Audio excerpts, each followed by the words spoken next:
Bonsoir à tous.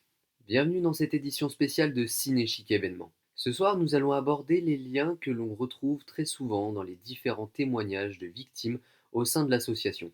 Pour co-présenter cette émission, nous avons avec nous les deux présidents de l'association, Johanna O'Haraud et Dany Martin. Je leur laisse la parole. Bonsoir Alexandre et Dany et bonsoir à tous. Alors oui, ce soir a lieu cette émission spéciale où nous allons parler des points communs que l'on retrouve très souvent dans les témoignages des victimes qui viennent nous raconter leur histoire. Nous recevons des témoignages régulièrement, tous les jours même, et nous avons constaté des similitudes dans les différentes causes.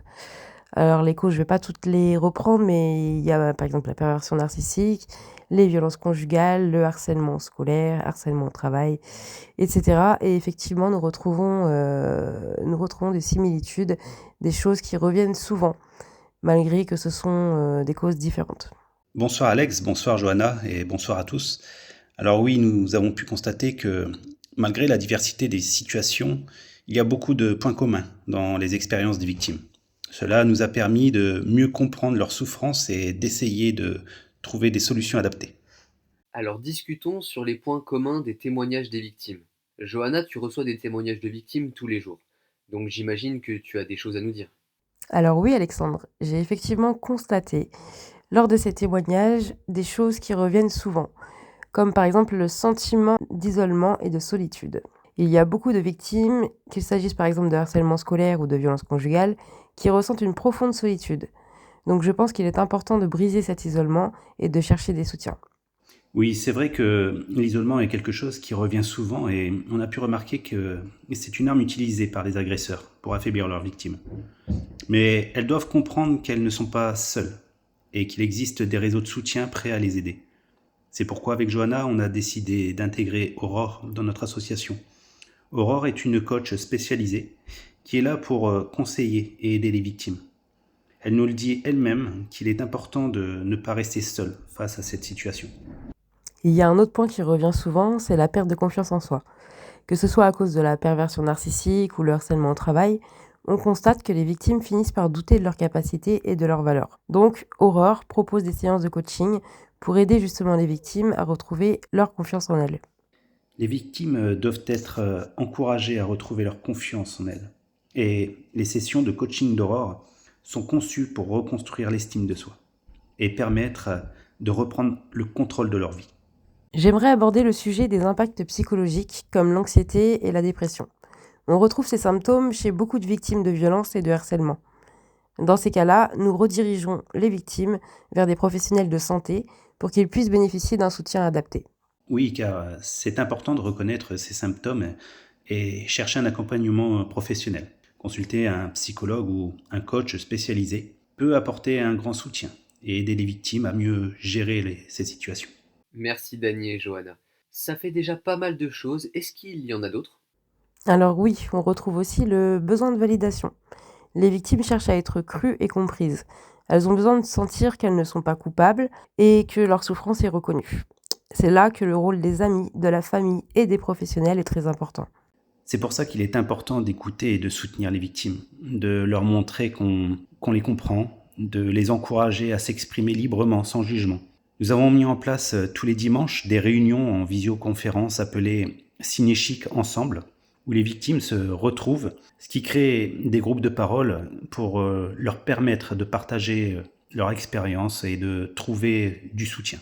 Johanna, Dany, si vous défendez ces causes avec tant de passion, c'est peut-être parce que vous les avez vécues vous-même, n'est-ce pas?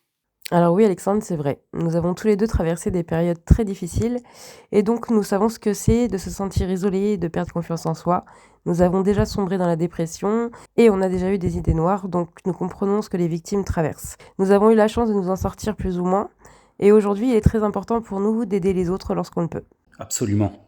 Notre propre expérience nous a appris à quel point le soutien et la compréhension peuvent faire une différence. C'est pour ça que nous sommes si déterminés à offrir notre aide et notre expérience à ceux qui en ont besoin. Nous voulons leur montrer qu'ils ne sont pas seuls et qu'il y a toujours de l'espoir. Parlons maintenant des bienfaits des activités artistiques et créatives. Il y a effectivement des bienfaits dans les activités artistiques et créatives puisque ces activités peuvent être très bénéfiques pour les victimes. car elle leur offre un moyen d'exprimer leurs émotions et de retrouver un sens de contrôle. Les activités, comme par exemple l'écriture et le théâtre, sont bénéfiques et nous les conseillons. C'est vrai que je recommanderais moi aussi les activités artistiques et créatives car ça peut vraiment aider les victimes à exprimer leurs émotions et à trouver un chemin positif. Et puis cela permet également de développer de nouvelles compétences et de découvrir de nouvelles passions. Passons maintenant à Michael Foisset qui vient de nous rejoindre. Bonsoir Michael. Alors, je vous rappelle que Michael est acteur et réalisateur. On va nous parler des bienfaits des tournages et de ce que cela peut apporter moralement aux comédiens. Bonsoir à l'équipe et bonsoir à tous ceux qui nous écoutent. Donc moi, je vais parler de mon expérience sur les tournages. Alors je me suis rendu compte que tourner dans un film peut être très très bénéfique pour les comédiens et en particulier ceux qui ont subi du harcèlement. C'est quelque chose que j'ai souvent entendu des comédiens eux-mêmes qui m'ont dit que ça leur avait fait du bien, que ça leur avait permis de s'exprimer, de reprendre confiance en eux et que ça les avait vraiment changés. Donc je confirme que le cinéma offre un espace où ils peuvent se sentir valorisés et compris. Michael, avez-vous des exemples de comédiens concernés? Oui, j'ai travaillé avec plusieurs jeunes qui avaient été victimes de harcèlement, notamment avec une jeune fille, Lorena, qui a trouvé un refuge et une nouvelle passion dans le cinéma. Les tournages lui a vraiment donné une voix et une nouvelle perspective sur sa vie.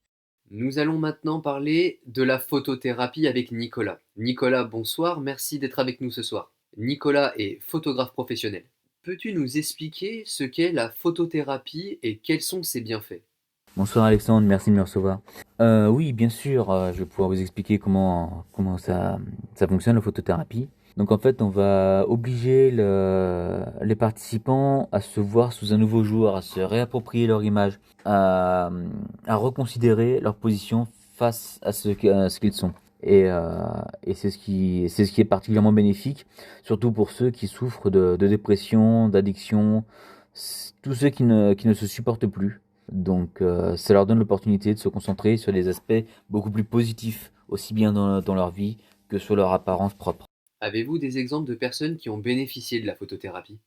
Oui, absolument, je peux tout à fait vous donner des exemples. J'ai déjà travaillé plusieurs fois avec des personnes qui m'ont été envoyées ou sur recommandation d'un professionnel ou sur recommandation de leurs proches. Et en fait, c'est des personnes qui avaient complètement perdu confiance en elles, ou à cause d'une dépression, ou parce qu'il y avait eu un gros souci. Et derrière, ça, au bout de plusieurs séances, le rendu était là, et du coup, ces personnes ont repris confiance en elles. Ça leur a facilité la vie sur d'autres choses, sur d'autres aspects. Et toi, Johanna? Toi qui fais pas mal de shooting, est-ce que ça t'a aidé? Alors oui, complètement. Et je recommande également la photothérapie car ça peut vraiment aider les victimes à se reconstruire et à retrouver confiance en elles. Personnellement, moi, ça m'a vraiment aidé à reprendre la confiance en moi car je l'avais totalement perdue. Et toi, Dany? Toi qui as pas mal fait de tournage, est-ce que tu trouves que cela t'a permis d'avancer? Oui, car j'étais très réservé et très timide. J'avais tendance à rester dans mon coin et grâce au tournage, petit à petit, j'ai repris confiance en moi et ça m'a aussi aidé à ne pas rester isolé. Merci beaucoup pour nous inviter, Michael et Nicolas, pour leur expérience précieuse et éclairante. Nous espérons que cette émission spéciale vous a apporté des informations et du soutien. Dany et Johanna, je vous laisse dire un dernier mot avant de clôturer cette émission spéciale. Merci à tous nos auditeurs de nous avoir écoutés. Merci à tous et n'oubliez pas de chercher de l'aide si vous êtes concerné par l'une de ces problématiques. N'hésitez pas à nous contacter, même anonymement, car nous sommes là pour vous aider. Et pour terminer cette émission, Nicolas et Michael, est-ce que vous avez quelque chose à rajouter pour nos auditeurs? Je vous dirais, Alexandre, que la photothérapie a un impact bénéfique sur toutes les personnes qui souffrent, et ça leur permet vraiment de reprendre leur vie en main, de s'assumer et de voir les choses sous un nouveau jour. Oui, à toutes ces personnes qui ont perdu confiance en elles pour X raisons, je vous encourage à vous rapprocher des tournages ou bien du théâtre. Restez connectés pour plus de nouvelles émissions de Ciné Chic. Prenez soin de vous, c'était Alexandre Delila et je vous dis à très bientôt.